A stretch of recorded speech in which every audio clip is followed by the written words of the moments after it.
అందరికీ నమస్కారం. ముఖ్యమంత్రి చంద్రబాబు నాయుడు గారు, ఆయన కుమారుడు లోకేష్ గారు ఈ మధ్యకాలంలో బరితెగించి మాట్లాడుతూ ఉన్నారు. ఏంటంటే సామె చెప్పినట్టు తాడి చెట్టు ఎందుకు ఎక్కావంటే దూడ మేత కోసం అనే చందంగా రాష్ట్రంలో ఉన్నటువంటి వారు చేస్తున్నటువంటి పరిపాలనని ప్రజలు ప్రశ్నిస్తున్నారన్నటువంటి ఒక ఆలోచనతో తమ తాలూకా అజ్ఞానాన్ని, తమ తాలూకా ఆలోచనల్ని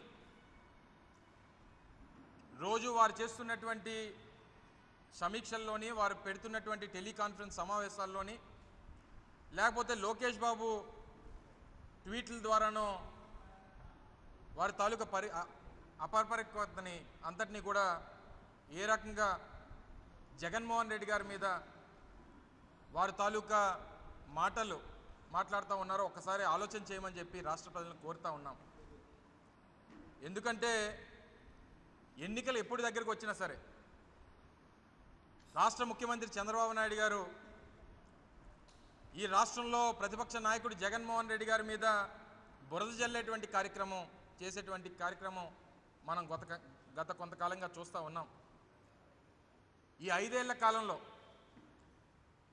ఏ రకమైనటువంటి పరిపాలన చేశారో, ఏ రకమైనటువంటి దోపిడీని చేశారో, ఏ రకంగా ఈ రాష్ట్రంలో ప్రజల తాలూకా విశ్వాసాన్ని పోగొట్టుకున్నారో, ఏ రకంగా ఈరోజు రాష్ట్రంలో ఉన్నటువంటి ప్రజల తాలూకా ఆలోచనల్ని, మనోభావాల్ని ఈరోజు కలరాశారో కొత్తగా చెప్పాల్సినటువంటి అవసరం మళ్ళీ లేదు. ఈరోజు ప్రజాస్వామ్య వ్యవస్థలో ఉన్నటువంటి మనం కాస్త సంస్కారంతో, కాస్త ఆలోచనలు చేసి, కాస్త పరిజ్ఞానంతో మాట్లాడాల్సినటువంటి అవసరం ఉంది. వీటన్నిటినీ పక్కన పెట్టి తమకున్నటువంటి 40 సంవత్సరాల అనుభవం అన్నట్టు చెప్పుకున్నటువంటి ముఖ్యమంత్రి కానీ, ఆయన కుమారుడు కానీ ఈరోజు చేస్తున్నటువంటి ఆరోపణలు చూసి వాళ్ళు ముక్కును వేలేసుకునేటువంటి పరిస్థితి వస్తూ ఉన్నాం. ఎందుకంటే నిన్న రాష్ట్రానికి సంబంధించినటువంటి ప్రధాన హామీ అయినటువంటి విశాఖపట్నం కేంద్రంగా రైల్వే జోన్ ఏర్పాటు చేస్తున్నారనేటువంటి ఒక ప్రకటన వచ్చిన తర్వాత దాంట్లో ఉన్నటువంటి లోటుపాట్లన్నిటి కూడా ఎత్తి చూపించినటువంటి ప్రయత్నం వైఎస్ఆర్ కాంగ్రెస్ పార్టీ చేసిన తర్వాత దీని అంతటికీ కారణం జగన్మోహన్ రెడ్డి గారే అనేటువంటి మాట ఈ రాష్ట్ర మంత్రి నారా లోకేష్ గారు మాట్లాడారు. అసలు వాళ్ళకి ఏ రకమైనటువంటి ఆలోచన ఉందా అని చెప్పి సందర్భంగా అడుగుతూ ఉన్నా. అసలు మీరు ఏదైతే సెక్షన్లో పెట్టినటువంటి దాని ప్రకారం, కేంద్ర ప్రభుత్వం ఆ రోజు ఇచ్చినటువంటి మాట ప్రకారం, ప్రభుత్వం ఏర్పడినటువంటి తర్వాత కానీ లేకపోతే సెక్షన్ అమల్లోకి వచ్చినటువంటి తర్వాత వచ్చినటువంటి 6 నెలల్లోనే ఈ రాష్ట్రానికి రైల్వే జోన్ ఇవ్వాలి విశాఖపట్నం కేంద్రంగా అనేటువంటి కార్యక్రమం ఏదైతే చట్టంలో పొందుపరిచారో ఏ ఒక్క రోజన్నా మీరు కేంద్ర ప్రభుత్వంతో పోరాటం చేసి కేంద్ర ప్రభుత్వాన్ని నిలదీసేటువంటి ప్రయత్నం ఏ ఒక్క రోజన్నా చేశారా? ఈ సందర్భంగా అడుగుతూ ఉన్నాం. పైపెచ్చు ఏ ఒక్క రోజు కూడా ఏదైతే రైల్వే జోన్ మీద ప్రకటన వచ్చినటువంటి ముందు రోజు తప్పితే ఈ రాష్ట్ర ముఖ్యమంత్రి ఒక్క రోజన్నా ఈ రాష్ట్రానికి రైల్వే జోన్ విశాఖపట్నం కేంద్రంగా ఏదైతే ఇవ్వాలని చెప్పి ఒక్కసారన్నా లేఖ రాశాడో ఒక్కసారి గుర్తు చేసుకోమని చెప్పి కోరుతా ఉన్నా. ఈ రోజైనా సరే రైల్వే జోన్ ప్రకటన వచ్చిందంటే ఆ వచ్చినటువంటి ప్రకటన కూడా కారణం వైఎస్ఆర్ కాంగ్రెస్ పార్టీ జగన్మోహన్ రెడ్డి గారి నాయకత్వంలో మేము చేసినటువంటి పోరాటాల కారణంగానే ఆ ప్రకటన వచ్చిందనేటువంటి భావంతో ఈరోజు రాష్ట్ర ప్రజలు ఉన్నారు. మీరు అసలు ఈరోజు వాల్టేర్ డివిజన్ని పూర్తిగా విశాఖపట్నం కేంద్రంగా ఏర్పాటు చేసినటువంటి రైల్వే జోన్లో పొందుపరచాలని చెప్పి ఏదైతే డిమాండ్ చేస్తూ ఉన్నాం, చేస్తున్నటువంటి డిమాండ్ వైఎస్ఆర్ కాంగ్రెస్ పార్టీ మొదటి నుంచి చేస్తూ ఉంది. కానీ మీ పార్లమెంట్ సభ్యులు రాయపాటి సాంబశివరావు గారు కానీ లేకపోతే మీ పార్లమెంట్ సభ్యులు గల్లా జయదేవ్ గారు కానీ రాసినటువంటి లేఖలు ఒక్కసారి గుర్తు చేసుకోమని చెప్పి కోరుతా ఉన్నా.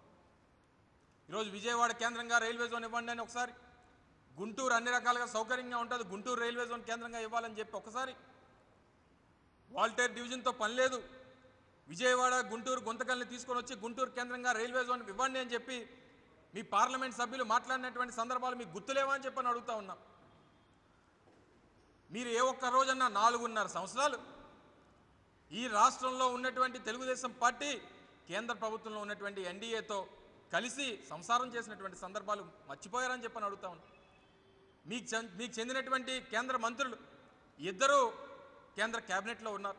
ఏ ఒక్క రోజన్నా ఆ రోజు నరేంద్ర మోడీని కానీ భారతీయ జనతా పార్టీని కానీ కేంద్ర ప్రభుత్వాన్ని కానీ నిలదీసినటువంటి సందర్భాలు ఏ ఒక్క రోజన్నా ఉన్నాయని చెప్పని అడుగుతా ఉన్నాం.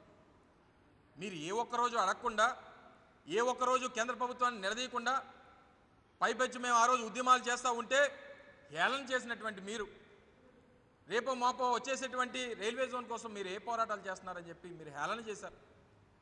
ఆ రోజు నల్ల జెండాలు పట్టుకొని ఆ రోజు మా నాయకులు జగన్మోహన్ రెడ్డి గారు ఇదే లాస్ట్ అసెంబ్లీలో నల్ల చొక్కాలు వేసుకొని నిరసన తెలియజేస్తే మీరు అవహేళన చేసినటువంటి సందర్భాలు మర్చిపోయారని అడుగుతా ఉన్నా. ఈరోజు మీరు రేపు ఎన్నికలు ఉన్నాయని చెప్పి, మరో 2 నెలల్లో ఎన్నికలు ఉన్నాయని చెప్పి మీరు ఈరోజు నల్ల చొక్కాలు వేసుకొని నల్ల జెండాలు పట్టుకొని మీరు ఊరేగుతూ ఉంటే ప్రజలు మిమ్మల్ని విశ్వసిస్తారని చెప్పి మీరు ఆలోచన చేస్తున్నారేమో కానీ నిన్ను నమ్మం బాబు అనేటువంటి ఒక ఆలోచనతో ఈరోజు రాష్ట్ర ప్రజలందరూ కూడా ఉన్నారనేటువంటి విషయాన్ని గుర్తుపెట్టుకోమని చెప్పి కోరుతా ఉన్నాం. ఇంకా ఎంతకాలం మోసం చేస్తారు? ఇంకా ఎన్ని సంవత్సరాలు? 4.5 ఏళ్ళు ఈరోజు భారతీయ జనతా పార్టీతో కలిసి కేంద్ర ప్రభుత్వంలో కొనసాగి కేంద్ర ప్రభుత్వం నుంచి రావాల్సినటువంటి ప్రత్యేక హోదాని కానీ ఈ ప్రాంతానికి కావాల్సినటువంటి రైల్వే జోన్ని కానీ ఈ 4 సంవత్సరాల్లో ఏ ఒక్క రోజన్నా నిలదీశారా అని చెప్పని అడుగుతా ఉన్నా. మీరు ఓటుకు నోటు కేసులో మీరు ఇరుక్కుపోయి మీరు ఏ రకంగా బయటపడాలి, ఏ రకంగా కేసుల నుంచి బయటపడాలనేటువంటి ఒకే ఒక్క ధ్యేయం తప్పితే, ఒకే ఒక్క ఆలోచన మీకు తప్పితే ఏ ఒక్క రోజన్నా మా రాష్ట్రానికి ఈ రకంగా అన్యాయం జరుగుతూ ఉంది, ఈ రకంగా నష్టపోతూ ఉన్నాం, విభజన చట్టంలో పెట్టినటువంటి అంశాలని అమలు చేయండి అని చెప్పి కానీ విభజన చట్టంలో మాకు ఉన్నటువంటి ప్రధానమైనటువంటి డిమాండ్ని మీరు నెరవేర్చాలని చెప్పి కానీ ఏ ఒక్క రోజన్నా కేంద్ర ప్రభుత్వాన్ని నరేంద్ర మోడీని నిలదీశారని చెప్పని అడుగుతా ఉన్నాం. మొన్నటి వరకు ఏమో 4 సంవత్సరాలు బాబు మోడీ 2 సరైనటువంటి జోడీ అని చెప్పి రాష్ట్ర ప్రజలు చెప్పారు. ఈరోజు బాబు మోడీ మధ్య యుద్ధం అని చెప్పి మీరు ప్రకటిస్తూ ఉన్నారు. ఎందుకు మిమ్మల్ని నమ్మాలి? ఈరోజు విశాఖపట్నం కేంద్రంగా రైల్వే జోన్ ప్రకటన అయినా వచ్చిందంటే అది ఒక్క వైఎస్ఆర్ కాంగ్రెస్ పార్టీ జగన్మోహన్ రెడ్డి గారి నేతృత్వంలో జరిగినటువంటి పోరాటం వల్లే ఆ ప్రకటన అయినా వచ్చింది. అలాగని చెప్పి మేము సంతృప్తిగా లేవు. ఈరోజు విశాఖపట్నం కేంద్రంగా ఏర్పాటు చేసినటువంటి రైల్వే జోన్లో పూర్వం నుంచి ఏదైతే వాల్టేర్ డివిజన్ ఉండేదో ఆ ఉన్నటువంటి డివిజన్ని పూర్తిగా దీంట్లోనే కలపాలనేటువంటి డిమాండ్ మేము చేస్తూ ఉన్నాం. ఇప్పటి వరకు 16 జోన్లు ఉండేవి కేంద్రంలో. ఈరోజు భారతదేశంలో 16 జోన్లు ఏర్పాటు అయ్యాయి. 16 జోన్లు ఏర్పాటు అయితే ఏ ఒక్క జోన్ కూడా ఆ జోన్లో ఉన్నటువంటి డివిజన్ హెడ్ క్వార్టర్గానే జోన్లు ఏర్పాటు అయ్యాయి తప్ప డివిజన్లు ఎక్కడో ఉండి జోను హెడ్ క్వార్టర్ మాత్రమే ఒక ప్రాంతంలో ఉండేది ఇదే కొత్త జోన్గా ఈరోజు ఏర్పాటైంది విశాఖపట్నం. అందుకే మీ ద్వారా రాష్ట్ర ప్రజలను కోరుతా ఉన్నాం, రేపు వైఎస్ఆర్ కాంగ్రెస్ పార్టీకి ఈ రాష్ట్రంలో అధికారం ఇచ్చేటువంటి దాంతోపాటు రాష్ట్రంలో ఉన్నటువంటి 25 మంది పార్లమెంట్ సభ్యులను ఇవ్వండి. కేంద్రంలో ఏ ప్రభుత్వం ఉన్నా సరే ఆ కేంద్ర ప్రభుత్వం మెడలు వంచి పూర్వం ఏదైతే వాల్టేర్ డివిజన్ ఉందో ఆ వాల్టేర్ డివిజన్ని తిరిగి తీసుకొని వచ్చి విశాఖపట్నం జోన్లో కలిపేటువంటి కార్యక్రమం కూడా వైఎస్ఆర్ కాంగ్రెస్ పార్టీ చేస్తుందనేటువంటి విషయాన్ని ఈ సందర్భంగా తెలియజేస్తూ ఉన్నాం. ఏం మాట్లాడుతూ ఉన్నారు ముఖ్యమంత్రి గారు, ఏం మాట్లాడుతూ ఉన్నారు నారా లోకేష్ గారు? ఈరోజు సభ్యత లేకుండా, సంస్కారం లేకుండా నోటికి వచ్చినటువంటి మాటలు మాట్లాడడం, నోటికి వచ్చినటువంటి విషయాలు ఈరోజు కనీస పరిజ్ఞానం లేకుండా మాట్లాడుతూ ఉన్నారు. మీరు మునిగిపోయినటువంటి నావలాంటి తెలుగుదేశం పార్టీ, దానికేమో ఆ షిప్కి కమాండెంటు ఈ ముఖ్యమంత్రి చంద్రబాబు నాయుడు గారు, అసిస్టెంట్ కమాండెంటు రికమెండేషన్తో వచ్చినటువంటి ఆయన కొడుకు నారా లోకేష్ గారు. మీ షిప్ ఇంకా ఎంతకాలం నడుస్తుందో అందరికీ తెలుసు. మునిగిపోయేటువంటి నావలాంటి మీ తాలూకా తెలుగుదేశం పార్టీ తప్పకుండా రేపు రానటువంటి కాలంలో ఈ బంగాళాఖాతంలో కలిసిపోయేటువంటి రోజులు దగ్గరలో ఉన్నాయనేటువంటి విషయాన్ని ఈ సందర్భంగా తెలియజేస్తా ఉన్నా. అలాగే నిన్న లోకేష్ మాట్లాడుతూ ఒక్కసారి లోకేష్ గారిని ఏదన్నా డాక్టర్ దగ్గరికి వెళ్ళి చూపించుకోమని చెప్పి కోరుతా ఉన్నా. మీ ముడుక్కి ఏమన్నా దెబ్బ తగిలిందా, మీ మెదడుకి ఏమన్నా చిట్లిందా, ఒక్కసారి చూపించుకోమని చెప్పి కోరుతా ఉన్నా. మా నాయకుడు జగన్మోహన్ రెడ్డి గారు నిన్న కాక మొన్న అమరావతిలో గృహప్రవేశం చేశారు. గృహప్రవేశం చేసి ఈ రాష్ట్రంలో వైఎస్ఆర్ కాంగ్రెస్ పార్టీకి చెందినటువంటి నాయకుల్ని కార్యకర్తల్ని సొంత కుటుంబ సభ్యుల్లాగా మా పార్టీకి చెందినటువంటి కార్యకర్తల్ని అభిమానుల్ని కార్యకర్తలను అందరినీ పిలిచి గృహప్రవేశం సందర్భంగా అలాగే పార్టీ నూతన కార్యాలయం ప్రారంభోత్సవ సందర్భంగా అందరినీ పిలిచి ఇంట్లో కుటుంబ సభ్యుల్లాగా పిలిచి ఆహ్వానించి భోజనాలు పెట్టి గృహప్రవేశంలో భాగస్వాములు చేసి అందరినీ కూడా ఆ కార్యక్రమం చేయడం జరిగింది. మీరేమో లోకేష్ గారు అంటారు మీరు ఒక్కరోజన్నా అక్కడ పడుకున్నారా అని అడుగుతూ ఉన్నారు. పోనీ పడుకున్నారా లేదా అనేటువంటిది ప్రజలకు తెలుసు, అందరికీ తెలిసినటువంటి అంశం. దాని గురించి మాట్లాడేటువంటి పరిస్థితిలో లేను. మీరు 4.5 సంవత్సరాలుగా ఈ రాష్ట్రానికి ముఖ్యమంత్రి, ఈ రాష్ట్ర ముఖ్యమంత్రిగా చంద్రబాబు మీ తండ్రి ఉన్నారు. మీరు ఉంటున్నటువంటి ఇల్లు, మీ తండ్రి ఉంటున్నటువంటి ఇల్లు ఏదైతే కృష్ణా బ్యారేజ్ మీద ఉందో, కరకట్ట మీద ఉందో, లింగమనేని గారికి ఇచ్చినటువంటి ఆ ఇంటిలో, ఆ ఫామ్ హౌస్లో మీ తండ్రి ఉంటా ఉన్నారు. మీరు కట్టుకున్నటువంటి ఇల్లు ఎక్కడ కట్టారో ఒక్కసారి ప్రజలకు చెప్తారా? వందలాది కోట్ల రూపాయలు విలువైనటువంటి ఇల్లు హైదరాబాద్లో కట్టుకున్నారు. నీ భార్య కానీ మీ తల్లి కానీ అందరూ కూడా, నీ కొడుకు కానీ అందరూ హైదరాబాద్లో ఉంటారు. హైదరాబాద్లో ఉండడం తప్పని నేను అనట్లేదు. ఒకవేళ మీకే అంత చిత్తశుద్ధి ఉంటే, ఈ రాష్ట్రం మీద ప్రేమ ఉంటే, ఈ రాష్ట్రం అంటే అభిమానం ఉంటే, ఈ రాష్ట్ర ప్రజల మీద అంత మమేకం అయిపోయి వారితో అంత ప్రేమ ఉంటే నారావారి పరిలో ఉండమనండి, నారావారి పరిలో ఇల్లు కట్టుకోమనండి, అక్కడే ఉండమనండి. మీరు కట్టినటువంటి ఇల్లు మీ సొంతం కాదు, మీరు మీ తండ్రి ఉంటున్నటువంటి ఇల్లు సొంతం కాదు, మీరు ఇప్పుడు రాజధానిలో కడుతున్నటువంటి ఏ ఒక్క బిల్డింగు పర్మనెంట్ కాదు. మీరు మా నాయకుడి గురించి మాట్లాడతారు. అందుకే దయచేసి ఒక్కసారి మీ ముడుకులకి ఒక్కసారి ఆపరేషనో లేకపోతే ఒక డాక్టర్కో చూపిస్తే మీ మెదడు సరిచేసేటువంటి ప్రయత్నం చేస్తారు. మీలాంటి మందిని తీసుకొచ్చి మా రాష్ట్ర ప్రజల మీద రుద్ది మీ తాలూకా ఆలోచనల్ని, మీ తాలూకా ఈ పరిపక్వత లేనటువంటి మాటల్ని ఈరోజు వైఎస్ఆర్ కాంగ్రెస్ పార్టీ నాయకులు జగన్మోహన్ రెడ్డి గారి మీద మాట్లాడుతూ ఉంటే ఏమనుకోవాలి? మీరు పోనీ కనీసం హైదరాబాద్లో మీరు గృహప్రవేశం చేశారు. మీరు గృహప్రవేశం చేసినప్పుడు అర్ధరాత్రి దొంగల్లాగా మీరు గృహప్రవేశం చేశారే? మీ తెలుగుదేశం పార్టీకి చెందినటువంటి మంత్రులు కానీ, మీ పార్టీ అభిమానులు కానీ, మీ పార్టీ కార్యకర్తలని ఒక్కరికన్నా పిలిచి కనీసం టీ అన్న ఇచ్చారా? కనీసం ఒక బిస్కెట్ అన్న ఇచ్చారా? మీరు గృహప్రవేశం చేశారు, దాంట్లో అన్ని సాంప్రదాయాలన్నీ పాటించారు. మీరు అన్నీ కూడా సాంప్రదాయంగా చేస్తారు, మా జగన్మోహన్ రెడ్డి గారు చేయట్లేదు అనేటువంటి విషయాన్ని మీరు మాట్లాడతారు. మీరు చేసినటువంటి, మీరు ఎందుకు రాజధాని ప్రాంతంలో ఇల్లు కట్టుకోలేదు? ఎందుకు ఇప్పటి వరకు ఒక పర్మనెంట్ స్థలాన్ని మీరు ఈరోజు వరకు ఏర్పాటు చేసుకోలేదు? మా వైఎస్ఆర్ కాంగ్రెస్ పార్టీ అధ్యక్షుడు జగన్మోహన్ రెడ్డి గారు ఈరోజు సొంత ఇంటిని, మా పార్టీ కార్యాలయాన్ని రెండింటినీ కూడా మొన్న ప్రారంభోత్సవం చేశారు. ఈరోజు గర్వంగా చెప్పుకోగలం. ఆయన గృహప్రవేశం చేసినటువంటి మరుక్షణం విశాఖపట్నం కేంద్రంగా రైల్వే జోన్ అనేటువంటి ప్రకటన జరిగింది. ఈరోజు శుభసూచకంగా మేము భావిస్తూ ఉన్నాం. మీరేమో ముఖ్యమంత్రి అయితే 30 మంది చచ్చిపోతారు. మీరు ఏదైతే రాజమండ్రిలో పుష్కరాలకు వెళ్తే 29 మంది చచ్చిపోతారు. మీరు రాజధాని ప్రాంతంలో భూముల్ని అక్కడ తగలబెట్టేటువంటి కార్యక్రమాలు చేస్తారు. ఒక్క శుభసూచకమైనటువంటి కార్యక్రమం ఒకటన్నా చేశారా? ఒకరోజన్నా సరే, ఏ ఒక్కరోజన్నా ఈ రాష్ట్రంలో ప్రజలు బాగుండాలని కానీ, ఈ ప్రాంతం బాగుండాలని కానీ, ఈ రాష్ట్రం బాగుండాలని కానీ కేంద్ర ప్రభుత్వంతో ఏమన్నా అంటే 1995 నుంచి 2004 వరకు 9 సంవత్సరాలు ముఖ్యమంత్రి అని అంటావు. 99 నుంచి 2004 వరకు కేంద్రంలో నేను ఏది చెప్తే అది జరిగేది, కేంద్రంలో నేనే చక్రం తిప్పేవాడిని అని చెప్పని అంటావు. నువ్వు అప్పుడు చక్రం తిప్పలేదు, ఇప్పుడు కనీసం బొంగరం అయినా తిప్పలేకపోతా ఉన్నావు. రైల్వే జోను, విశాఖపట్నం కేంద్రంగా రైల్వే జోన్ కానీ, రాష్ట్రానికి రావాల్సినటువంటి ప్రత్యేక హోదా అంశం కానీ ఏ ఒక్కటన్నా కనీసం ఈ రాష్ట్ర ప్రయోజనాల కోసం మాట్లాడేటువంటి ప్రయత్నం చేసావా? ఎప్పుడు వెళ్ళినా సరే కేంద్రం దగ్గరికి వెళ్తే పోలవరం ప్రాజెక్టు కాంట్రాక్ట్ నాకు ఇవ్వండి, లేకపోతే హైదరాబాద్లో నేను దొరికిపోయిన ఓటుకు నోటు కేసులో ఆ కేసుల నుంచి నన్ను విడిపించండి.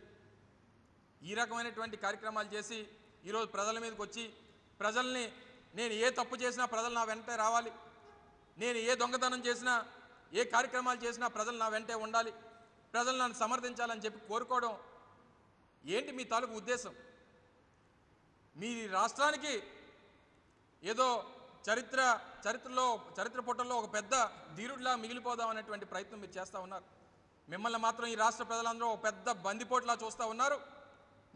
మీరు దోచేసినటువంటి డబ్బు, మీరు దోచేసినటువంటి ధనం ఈ రాష్ట్రంలో ఇప్పటికే మేము అవినీతి చక్రవర్తిగా మీ మీద 6 లక్షల కోట్ల రూపాయలు ఈ రాష్ట్ర ధనాన్ని దోపిడీ చేశారనేటువంటి కార్యక్రమం ఇప్పటికే ప్రజల ముందు పెట్టడం జరిగింది. తప్పకుండా ప్రజలంతా గమనిస్తూ ఉన్నారు. దాంతోపాటు ఈరోజు భారతీయ జనతా పార్టీ నాయకులు, భారతీయ జనతా పార్టీకి చెందినటువంటి ప్రధానమంత్రి ఈరోజు కేంద్రంలో ప్రభుత్వాన్ని నడుపుతూ ఉన్నాడు. ఈరోజు వారిని కూడా ప్రశ్నిస్తూ ఉన్నాం. మీరు ఈ 4.5 సంవత్సరాలు ఈ రాష్ట్రంలో ఉన్నటువంటి ప్రజల్ని మభ్యపెట్టి మోసం చేశారు. ఈరోజు మాకు కావాల్సినటువంటి ప్రత్యేక హోదా అంశంలో మీరు పూర్తిగా ఈ రాష్ట్రాన్ని ఈరోజు ఏదైతే అన్యాయం చేశారు, తప్పకుండా వారిని కూడా మేము ప్రశ్నిస్తూ ఉన్నాం, వారిని కూడా నిలదీస్తూ ఉన్నాం. దాదాపు 4.5 సంవత్సరాలుగా 4 సంవత్సరాల 9 మాసాలుగా కేంద్ర ప్రభుత్వాన్ని అనేక సందర్భాల్లో నిలదీశాం. వారిని ఏదైతే నరేంద్ర మోడీ గారిని కానీ అలాగే భారతీయ జనతా పార్టీకి చెందినటువంటి నాయకులు కానీ మీకు చిత్తశుద్ధి ఉంటే ప్రత్యేక హోదాని తక్షణమే ప్రకటన చేయమని చెప్పి డిమాండ్ చేస్తూ ఉన్నాం. దాంతోపాటు విశాఖపట్నం కేంద్రంగా రైల్వే జోన్ అంశం ఏదైతే ఉందో దాంతోపాటు ఏదైతే ప్రకటన చేశారో దాంట్లో మా పూర్వపు ఉన్నటువంటి వాల్టేర్ డివిజన్ కూడా కలపాలని చెప్పి మీ ద్వారా మరొకసారి భారతీయ జనతా పార్టీని డిమాండ్ చేస్తూ ఉన్నాం.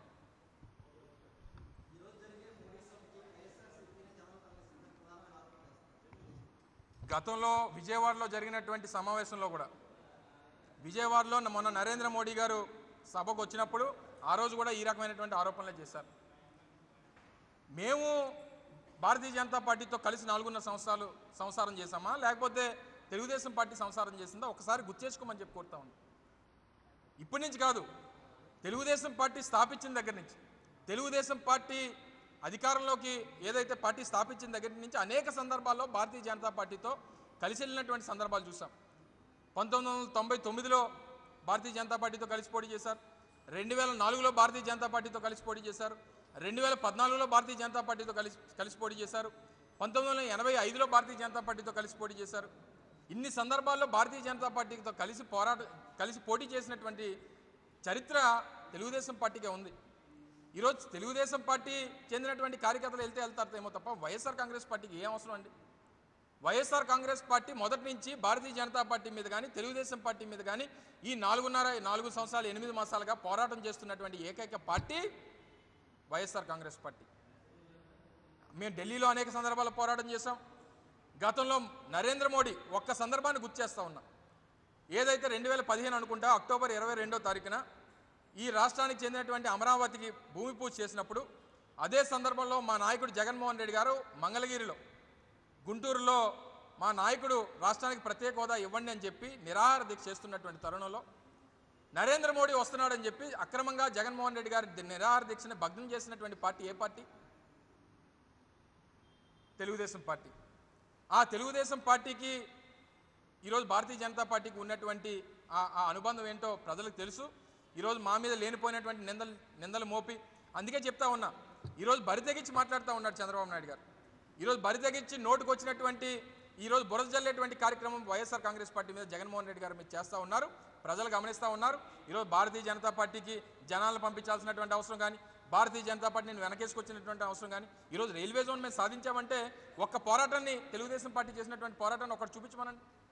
ఆ రోజు మేము అమర నిరాదీక్ష చేసినా రైల్వే జోన్ మీద పాదయాత్రలు చేసినా జగన్మోహన్ రెడ్డి గారు అనేక సందర్భాల్లో ప్రధానమంత్రి గారిని కానీ రాష్ట్రపతి గారిని కానీ కలిసి ఇచ్చినటువంటి లేఖలు కానీ మాకు అనేక అంశాలు మేము చెప్పుకోవడానికి ఉన్నాయి ప్రజలకి. తెలుగుదేశం పార్టీకి ఏముందో చెప్పమనండి. వాళ్ళకి ఒక్క అంశం లేదు, చెప్పుకోవడానికి ఒక సందర్భం లేదు, చేసినటువంటి పోరాటం ఒకటి లేదు. ఈరోజు కేవలం ఈరోజు వారి మీద ఉన్నటువంటి తప్పుని వైఎస్ఆర్ కాంగ్రెస్ పార్టీ మీద నెట్టేయాలనేటువంటి ప్రయత్నం తప్పితే మరొకటి కాదనేటువంటిది ఈ సందర్భంగా తెలియజేస్తా ఉన్నా. మోడీ ఈరోజు ప్రధానమంత్రిగా భారతీయ జనతా పార్టీ నాయకులుగా భారతీయ జనతా పార్టీకి చెందినటువంటి ప్రధానమంత్రిగా ఈరోజు కాదు, మేము 4 సంవత్సరాలుగా ఏదైతే, ఎందుకంటే ప్రభుత్వం వచ్చిన తర్వాత 6 నెలలు వేచి చూస్తాం. ఈ రాష్ట్రానికి న్యాయం చేస్తారు, ఈ రాష్ట్రానికి ఇచ్చినటువంటి మాట కట్టుబడి ఉంటారు. ఈయనేదో 40 సంవత్సరాలు అనుభవం ఉందని చెప్పి ఈయన 13 సంవత్సరాలు ముఖ్యమంత్రి చేశానని చెప్పి ఆయన, ఇద్దరు మోడీ చంద్రబాబు జోడీ అదిరిపోద్దని చెప్పి రాష్ట్ర ప్రజలను మభ్యపెట్టి ఓటేయించుకున్నారు. ఓటేయించుకున్న తరుణంలో వీరి తాలూకా ఏదైతే వాళ్ళ ఎక్స్పీరియన్స్ని కానీ వారికి ఉన్నటువంటి అనుభవాన్ని కానీ ఈ రాష్ట్ర ప్రజలను ఉద్ధరిస్తారని చెప్పి మేము భావించాం. 6 నెలలు వేచి చూసాం. 6 నెలలు పోయిన తర్వాత మా తాలూకు ఉద్యమాన్ని అనేక రూపాల్లో మేము నల్ల చొక్కాలు ఈరోజు వేసుకోలేదు సార్. మా పార్టీకి చెందినటువంటి నాయకుడు మా జగన్మోహన్ రెడ్డి గారు ఈ కేంద్ర ప్రభుత్వం మీద ఈ రాష్ట్ర ప్రభుత్వం మీద నిరసన తెలియజేస్తూ నల్ల చొక్కాలు ఎప్పుడో వేసుకున్నాడు. ఈరోజు వాళ్ళు జెండాలు పట్టుకొని ఈరోజు అక్కడ బ్యానర్ చూసుంటారు మీరు, ఆంధ్రప్రదేశ్ ద్రోహులు అని చెప్పి తెలుగుదేశం పార్టీ నాయకులు ఫోటోలు వేసుకున్నారు దాని మీద. ఇప్పుడే జీవీఎంసీ దగ్గర నేను అట్నుంచి వస్తూ చూశాను, తెలుగుదేశం ఆంధ్రప్రదేశ్ ద్రోహులు అని చెప్పి తెలుగుదేశం పార్టీ నాయకులు వాళ్ళే ఫోటోలు వేసుకున్నారు. ఒకసారి మీరు వెళ్ళి చూడండి. ఈరోజు ఆ రకమైనటువంటి కార్యక్రమాలు చేసి ఈరోజు మేము కేంద్ర ప్రభుత్వం మీద రాష్ట్ర ప్రభుత్వం మీద అనేక సందర్భాల్లో అనేక రూపాల్లో పోరాటం చేసాం. ఇప్పుడు సమయం అయిపోయింది. రేపటితో ఈ కేంద్ర ప్రభుత్వం కానీ దేశంలో ఉన్నటువంటి ప్రభుత్వం తాలూకా సమయం రేపటితో అయిపోయింది. రేపో ఎల్లుండో షెడ్యూల్ రాబోతూ ఉంది. ఈ కేంద్ర ప్రభుత్వం రద్దు అయిపోబోతూ ఉంది. రేపు తప్పకుండా ప్రజలు ఇప్పుడు ఒక నిర్ణయానికి వచ్చారు. తప్పకుండా ఈ రాష్ట్రంలో 25 మంది పార్లమెంట్ సభ్యుల్ని వైఎస్ఆర్ కాంగ్రెస్ పార్టీకి ఇవ్వాలని చెప్పి ఉన్నారు. రేపు ఏదన్నా సరే కేంద్రంలో ఏ ప్రభుత్వం ఉన్నా ఆ ప్రభుత్వం మెడలు వంచి ఈ రాష్ట్రానికి న్యాయం చేసేటువంటి కార్యక్రమం ఒక్క జగన్మోహన్ రెడ్డి గారే చేయగలరు.